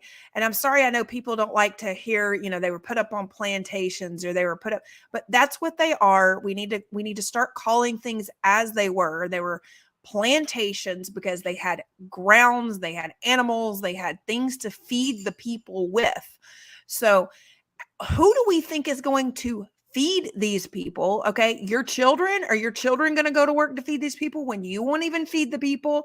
But yet at the same time, we're going to be okay with allowing them over our border for our children to take care of on the next generation? Or are they trying to wipe out our economy and the World Economic Forum? So, which could actually happen sooner than later, so they can put a digital chip in your arm according to the book of Revelation. I mean, come on, people, we have to wake up at some point. Yes, here's what happens when the borders are encroached upon. FBI raids Fort Worth home and finds 21 victims of human trafficking. This house in Fort Worth is at the center of a federal investigation into human trafficking. The FBI's SWAT team raided it Wednesday night and found 21 people inside and 2 suspects. They went to the house around 9 p.m. last night and raided the home. There was 2 of the coyotes that trafficked the people. Coyotes is the nickname for traffickers who smuggle people across the border. Hilda Duarte is a leader with LULAC. The civil rights group was called in to help find a place for the 21 people found in the home, including 7 women and a 3-year-old girl. Their clothes was taken from them, and that's to avoid them escaping and leaving the home. The group of migrants were released, and LULAC paid for their hotel rooms so they wouldn't be out in the cold. We spoke to some of them, but we're not showing their faces to protect their identities. This woman says her husband, who was a street vendor, was murdered in Honduras by men extorting money from him. Fearing for her own life, she walked for a month to get to the U.S.-Mexican border. I wanted to come here to give my daughters a better life and for me to be safe. The migrants told us they were smuggled from El Paso in an 18-wheeler packed with people and brought to the house in Fort Worth. There were so many of us packed in, it was very uncomfortable. They say when the FBI raided, they didn't know what was happening. They heard pounding and yelling. The first thing I thought is they're going to kill us if it was some type of bad guy. But the FBI was there to arrest 2 of the smugglers and rescue the migrants. LULAC has found family here in the U.S. for all of them and has found transportation for them. Because they are victims of trafficking, they will be allowed to stay in the U.S. and seek asylum. Because they're victims of trafficking, they will be allowed to stay in the U.S. and seek asylum. Yeah.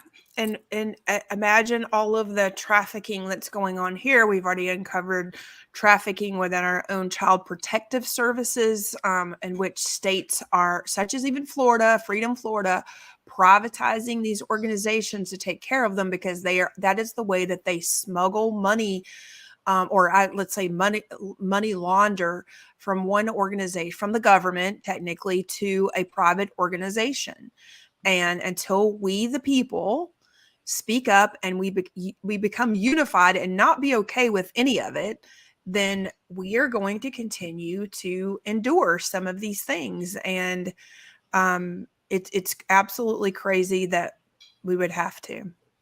So here's a little bit more on Tucker Carlson on Zelensky, Congress, and the White House. Behold America's green sweatered investment. Spending bill that's about to become law. As CNBC reports, governors of various states have informed the Biden administration that the cost of keeping all those people on Medicaid is, quote, too high. And it is high. Undoubtedly, it is high. How high is it? Well, over the last 3 years since COVID began, the federal government spent about $100 billion in extra Medicaid payments to Americans. That's a lot of money.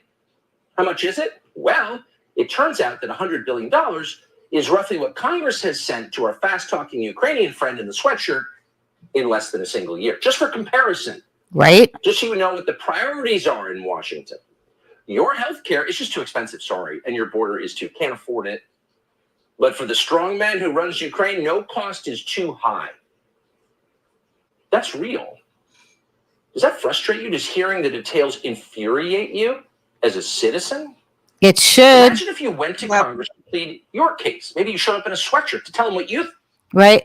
You know, if you showed up in a sweatshirt to a court proceeding, unless you're shackled, being held, being ushered in from the jail, this is disrespectful. Oh yeah, absolutely. By any standards, it's very disrespectful. This is from Redacted with Clayton, and this person says it's worse than what they're telling you about Ukraine. And in this video, he speaks about Ukrainian soldiers who are basically saying when they get out of this war, they are going to come for Zelensky because they're starving and they don't have enough munitions to fight. They're not getting their orders. They're abandoned while Zelensky's stuffing money in his coffer. Let's move on to this next story, which is Ukraine locking down Zelensky in the United States. So President Zelensky of Ukraine going to Washington, D.C. for the first time. The Clayton war Morris. now 300 days old in Ukraine since the start of the invasion by Russian forces. But of course, it had been going on for 8 years before that with the genocide that's been carried out in the Donbass by the Ukrainian soldiers with the help of NATO forces. That's been happening for 8 years, lest we forget that. On this show, we actually pay attention to true history. So we'll have more on Zelensky's trip in a moment. But first, Ukraine is on the verge of collapse. Zelensky knows it. And Ukraine. Okay, we're not being told this. We're being told that Russia is losing the war, but yet Zelensky comes in and asks for more money. Okay? Ukrainians know it, but you're not allowed to talk about it. If you do, you get in trouble. You're not allowed to talk about it. The Ukrainian government is now enforcing stay-at-home orders. Do not leave your house. Lockdown, sound familiar? You're not allowed to leave. I know you don't have electricity, you don't have wheat, you don't have water, you don't have heat. You're not allowed to leave your home. If you do, and if you're even talking about it, you will be punished by the Ukrainian government. No electricity, no energy by other means. Wow, what are you going to do about it? Ukrainians are being told to stay home, don't leave the country. It would lead to a mass migration crisis. Oh, now they're enforcing this? Now Europe wants to push Ukraine to maybe make this happen? Poland is about to collapse with 4 million immigrants from Ukraine inside of Poland. 4 million. A government that cannot handle it is absolutely collapsing right in front of our faces. We learned today from Ukrainian sources that Zelensky's regime is trying to pretend that nothing serious has actually happened, that they have already prohibited citizens from talking about blackouts. If you're a Ukrainian citizen, and I've heard from you, so any reach out to me. I'd love to hear from you, but I know you're not allowed to talk. You don't have electricity. You probably don't have cell service either. You're not allowed to talk about these blackouts publicly. Shh. Don't let the world know about it. You're not allowed to talk about it. They pretend that those without electricity are part of what they're calling the unfortunate 1%. It's just Now let me see if I can find where they're talking about the soldiers. Wait, hold a sec. Russia's crumbling. They don't have food. They're crumbling before our That's what they're eyes. telling us. This will be a winter of our winning. His general Zelensky telling us that they're winning, but they're lying. And now the Ukrainian general Zelensky is threatening its soldiers with fines, or worse, if these defections continue. Defections, soldiers running away. No, that's Russia. Oh, that's right. Okay. That's Russia. You're right. Oh, right. I'm sorry. I should have read my propaganda notes from CNN that I didn't get from. I love this guy. Actually, I'm just checking my notes again. It says here it's Ukraine, according to the actual video that we have of the general Zelensky threatening soldiers with fines, or worse, if these defections continue. Yes, Ukrainian military throwing down their weapons and are running away. And we saw this a number of times throughout the summer. Now it's worse because now they're freezing. And their general in charge, Zelensky, just yesterday issued an order calling for fines or worse for soldiers running away. Watch. The army runs on discipline, and if there are loopholes in the law, or those who refuse can pay a fine up to 10% of their pay or get probation. This is unfair.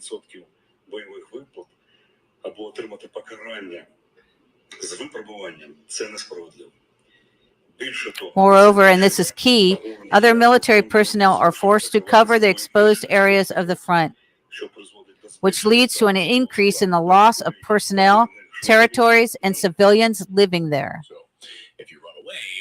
And Penny, wasn't this a situation too where they actually, where it's a lot of the Ukrainians actually wanted to join the Russian forces and wanted to go to Russia? Yes. And they wouldn't let them leave Ukraine to go to Russia because the Ukrainians wanted to go to Russia. Let me see if I can find this. Okay. Here we go. This is from the soldiers. Their general were coming after you. Watch. I want to send greetings to Mrs. Zelensky and our star Zelensky. Is it warm out there? Why don't you come and take pictures with us? Maybe then you'll bring something to eat. In videos, you say that everything is fine, that the soldiers have no need for anything. Guys, is it possible that we're the only ones who suck? What the F are the new assignments? It's not the orcs that are killing us. It's the cold and sinusitis. Where are the reinforcements? The commanders ignore us bluntly. Also, assholes, they try to scare us. Hold on just a sec. And tell us that they're going to put us in jail. We'll put us in jail already. And they say that guys don't survive the trip to jail.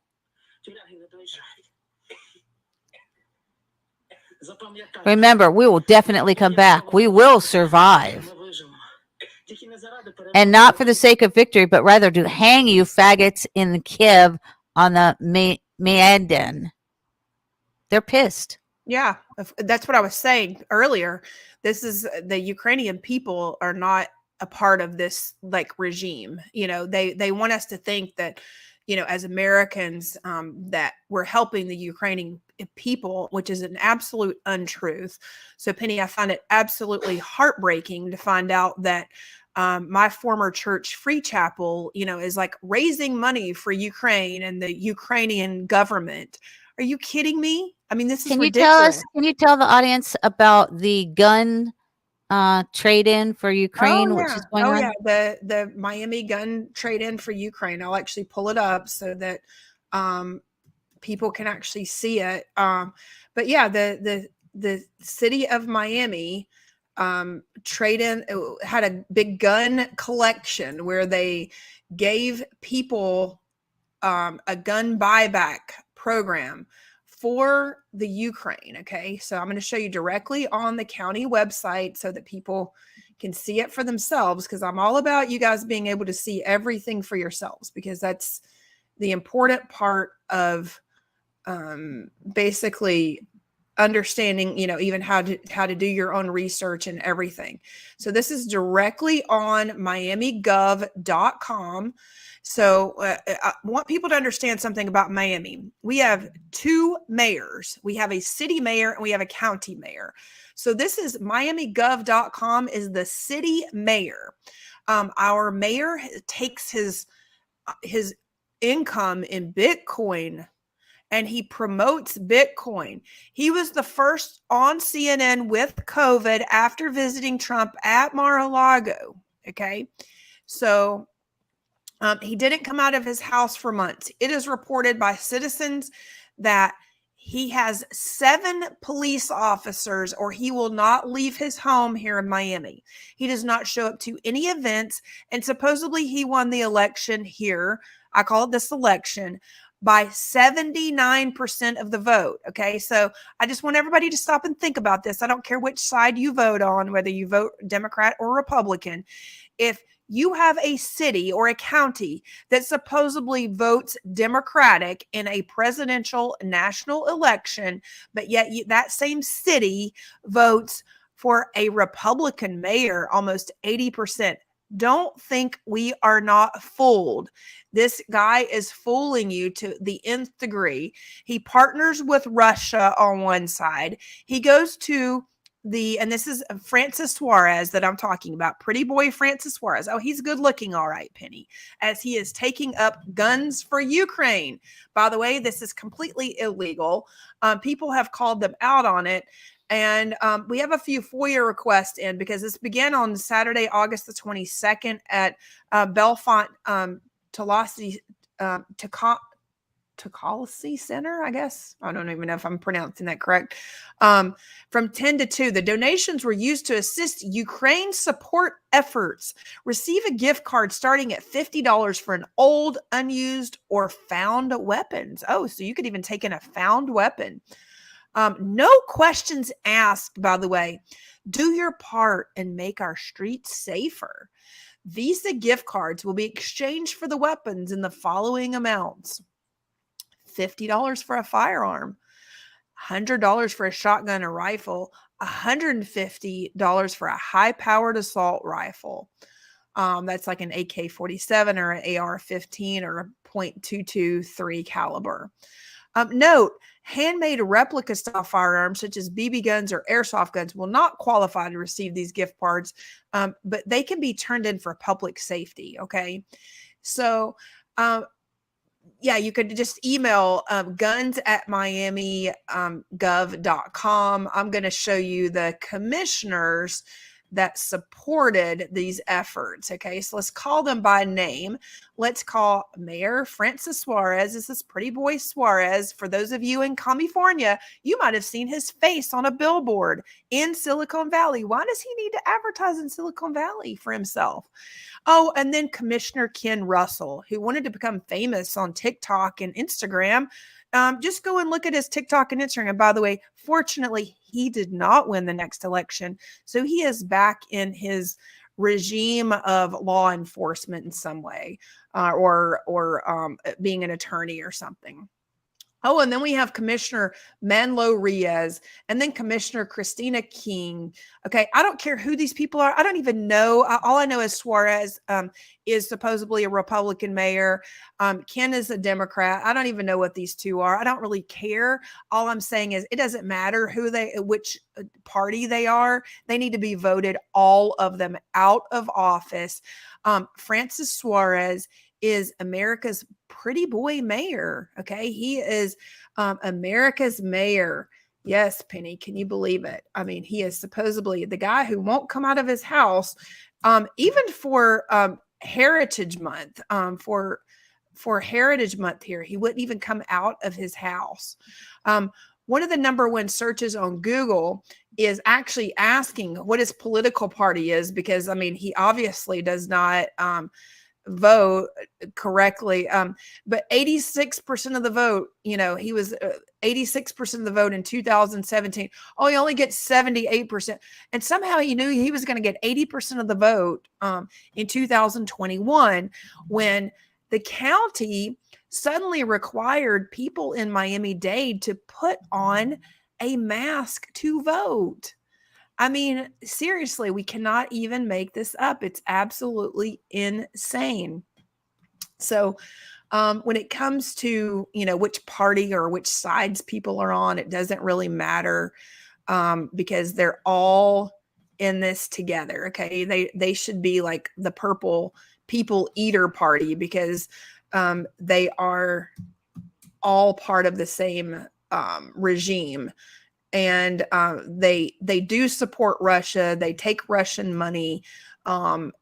Francis Suarez's father is Xavier Suarez. He's taken money from the Russian company called Oko Group. And for those of you who don't believe me, just ask him. I mean, he definitely doesn't want to sue anybody or any journalists, because then we get discovery on him.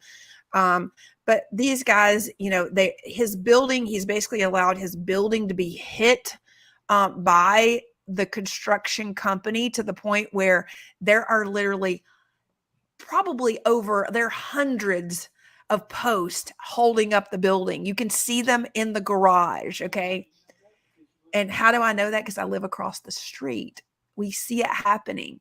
I see our board members going over from our building to go meet with him. And yes, I have video, guys. Just keep it on coming. And yeah, these people they're not good. How did he become America's mayor?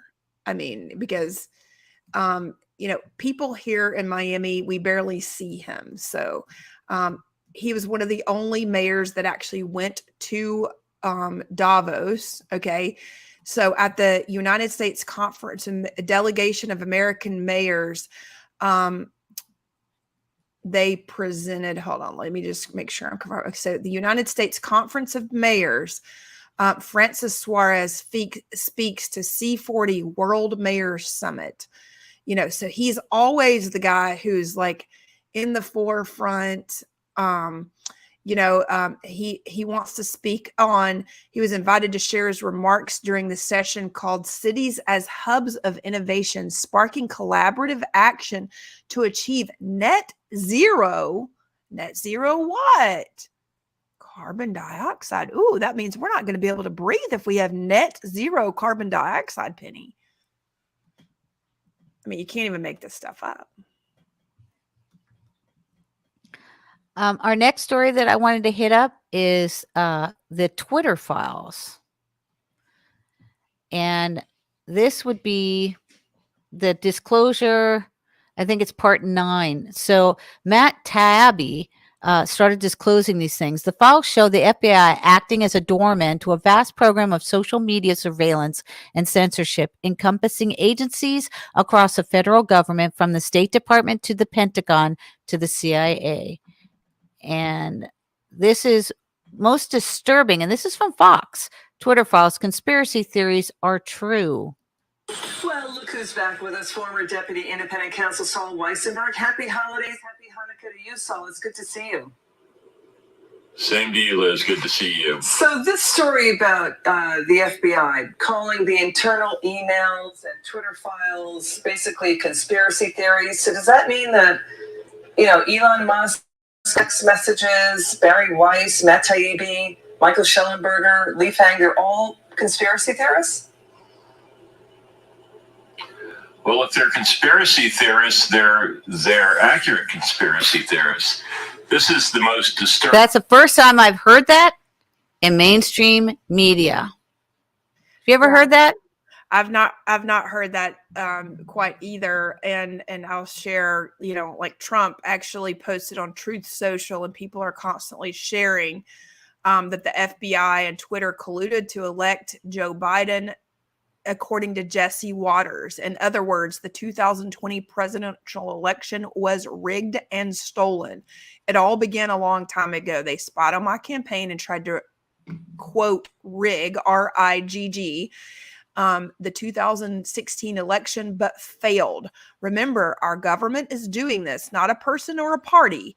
What should be done about such a terrible thing? Or should we let someone who was elected by cheating and fraud stay in office and continue to destroy our country?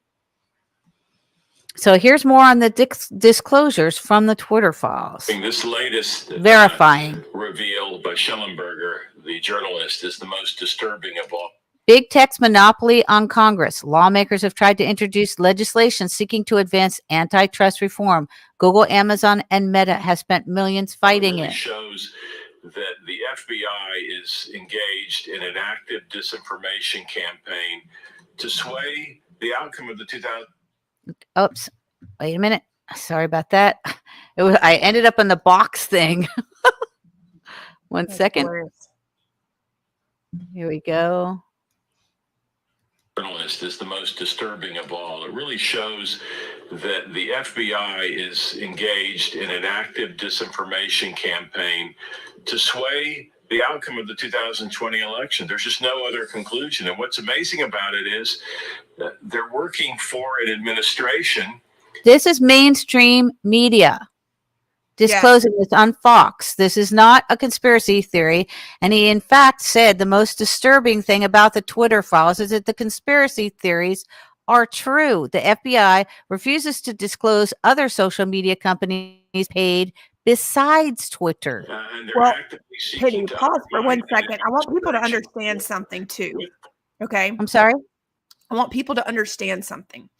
Whenever a president, okay, so during the COVID pandemic, and we know it's a pandemic because Klaus Schwab wrote a book on it and told us, and they also did Event 201 to confirm how they were going to manage the pandemic. Okay. That was in October of 2019. And then shortly after, 5G was released in Wuhan, China. That is the reason people fell over on the ground, because nobody in China has seen anything like it since. Okay. So what people need to realize is, if Trump had lied during the press briefings, and I know everybody didn't have time to watch the entire press briefings every day because sometimes they were an hour long. Okay.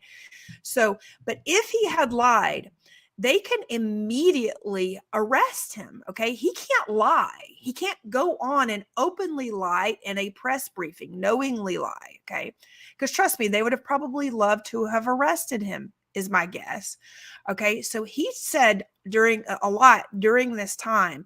So those of us who were referred to as conspiracy theorists, we were getting our information directly from the White House podium.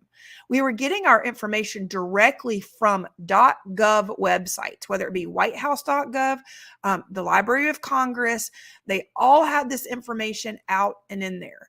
So Penny, you know firsthand a lot of this stuff happened because you were actually living through it.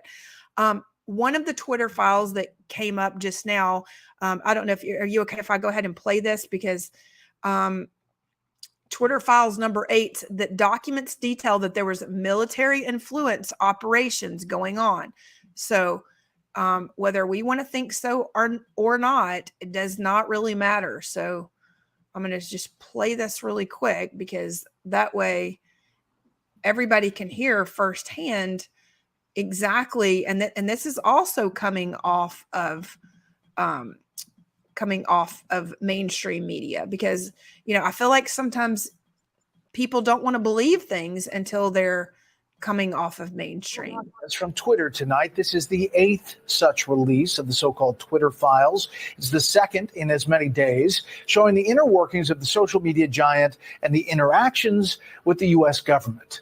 Correspondent Griff Jenkins tells us what is in today's edition. Good evening, Griff. Good evening, Brett. Tonight's drop is an inside look at the relationship between Twitter and the Pentagon. Investigative journalist Lee Fang suggests the social media platform, quote, quietly aided the Pentagon's covert online PSYOP campaign. In a series of 21 posts, Fang details how deep the coordination went between the two entities, Fang highlighting Twitter's pledge and congressional testimony promising to shut down all state-backed covert operations, then reveals, but behind the scenes, Twitter gave approval and special protection to the U.S. military's online psychological influence ops. Despite knowledge that Pentagon propaganda accounts used covert identities, Twitter did not suspend many for around 2 years or more. Some remain active. The documentation dates back to 2017, Brett, when CENTCOM sent Twitter a list of 52 Arab language accounts used to amplify messages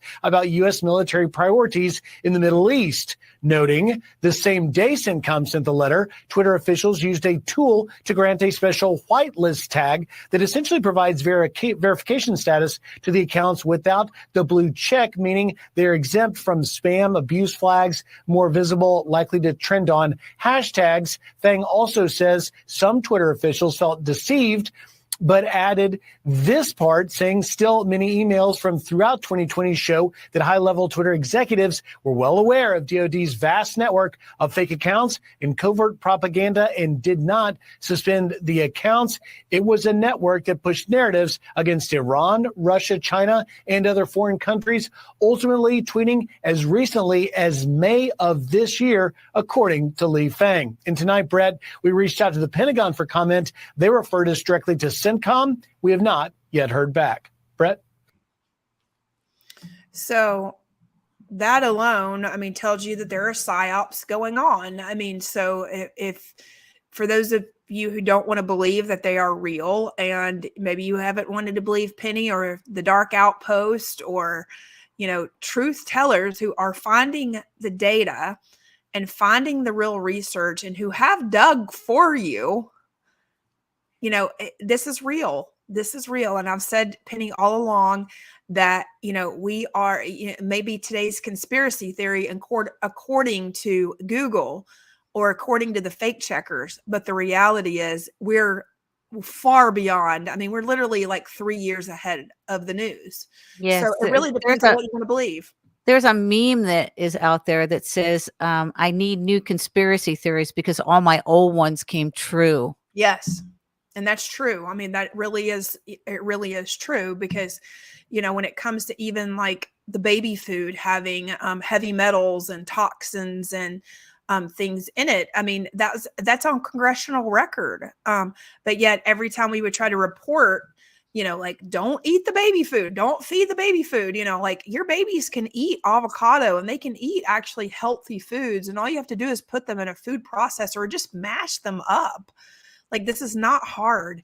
When I go to the Dominican Republic, Penny, I see children, holding an avocado themselves and just eating off of it, and they're babies, that's instead of teethers, that's what they utilize as a teether. It's real. It's not some plastic thing that they had to order off of Amazon to make Jeff Bezos, $1 richer. These are real organic things that we can do, and we just have to rethink the entire process and the way that we live our lives. Well, I want to thank you for having this Patriots Perspective issue today. And I think we've hit some very important subjects. And the Twitter files, we just hit the last one. So go to Twitter files 1 through 9. And then I also want to thank you, Christy, for the Christmas. We didn't want to kill Christmas. We just wanted to let people know its origins. And, I believe that we should celebrate Jesus all year round. We should celebrate giving all year round. I was asked if I celebrated Thanksgiving, and I said, yes, I celebrate Thanksgiving all year round. I'm thankful all year round. I'm thankful for my friends.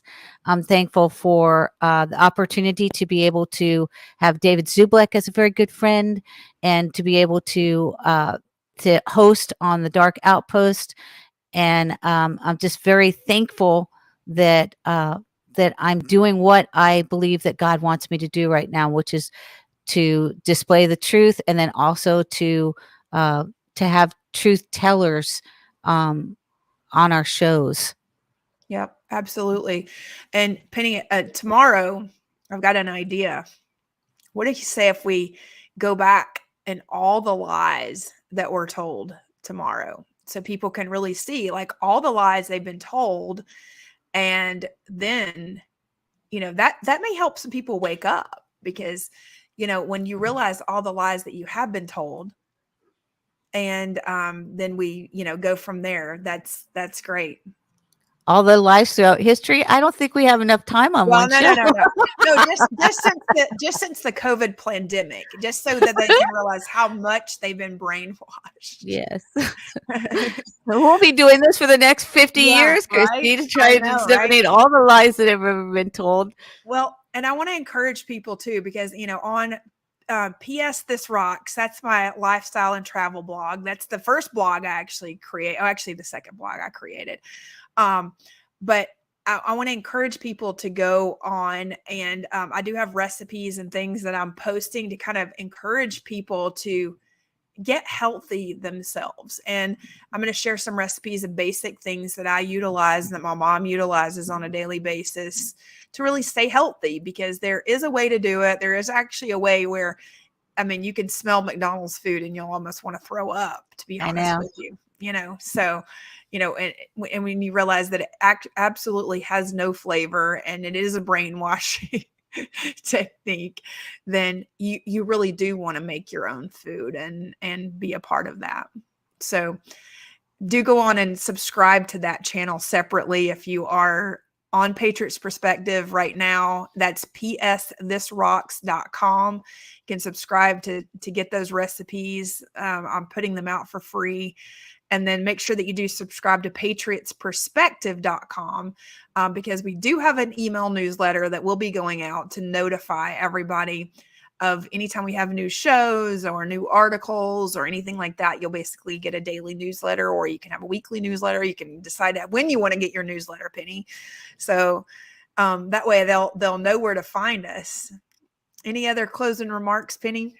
I just want to say happy holidays to everyone, and be kind to your neighbor.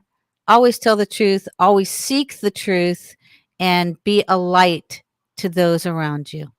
Absolutely. Thank you so much, Penny. And remember, do unto others as you would have others do unto you year round, no matter what your religion is, and and treat each other like you want to be treated, and you'll be just fine.